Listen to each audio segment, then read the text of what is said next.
Adobe just announced the biggest AI thing to happen for creatives since AI became a thing. I don't think I can express just how big of a deal this is. Adobe just turned your Creative Cloud subscription into something closer to like an employee, or not even employee, like an entire team: photo editor, video editor, musician, designer, illustrator, and more. And it's all coming as an agent, not just an assistant. Let me explain. Adobe just announced that the Firefly AI assistant, something that we've been using to say something like, "Make me a woman sitting on a bench with the river behind her and a sunset," right? Adobe will be turning that into a full assistant, or really an agent. An agent, of course, is the thing that goes out and performs tasks for you without you having to describe every single thing it's doing. This isn't just like one of the chatbots that tells you where the curves panel is.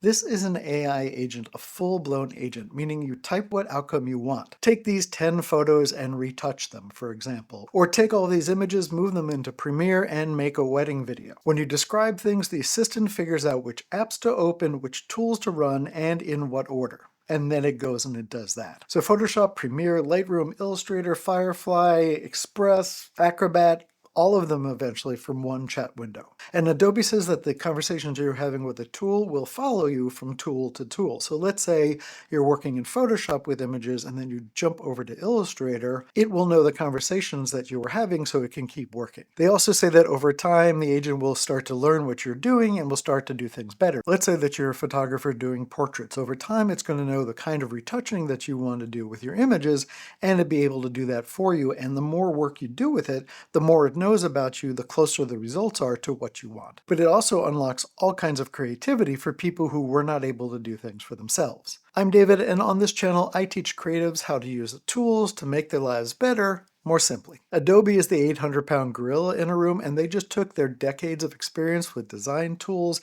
and connected them together in a way that nobody else can touch. We've seen all kinds of different companies try to mash some of their design technology together, but Adobe has such a massive portfolio that it is really hard for me to think about how far this could go. So let's talk a bit about what this does. When Adobe first announced this in their blog, it was mostly a press release, but they've released some examples now of what they think this can do, and at the end of the video, I'm going to run their videos that explain this. So this might not be available the day it launches, but let's say that you're a photographer and you just came back from a shoot.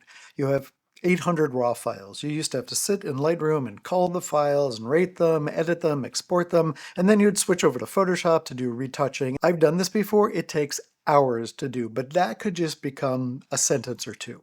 Find the keepers from today's shoot, apply my standard portrait preset, retouch the top 20 of them, and then make a client gallery. I mean, that's it. Adobe owns all of the tools and design. That might sound obvious, but it's completely different from how you're working right now. Let's say that you ask Claude to edit a video.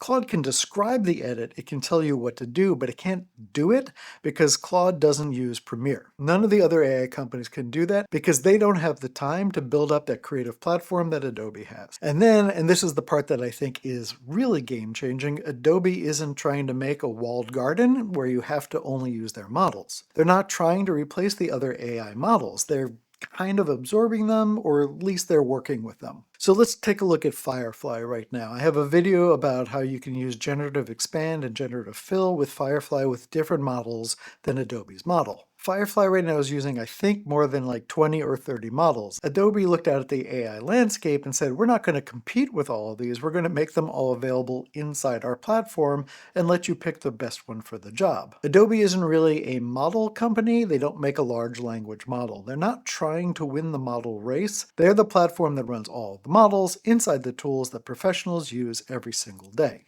And as a big user of Claude, I'm really happy that Adobe said today that Claude will be able to reach into the Creative Cloud and trigger workflows. That means eventually you'll be in a Claude conversation, thinking through a project, writing copy, developing a concept, and you'll be able to say, now make it. And Claude will hand it off directly to Firefly to execute it. The AI assistant, which will go into beta on April 19th, is not the end of it either. They have announced that this is just the very beginning of this. This is their foundation. So keep an eye on firefly.adobe.com because they will post a beta list there at some point. Once you give it a try, do me a favor, come back and put in the comments, does this work for you? Did it work as expected? Is this going to save you any time?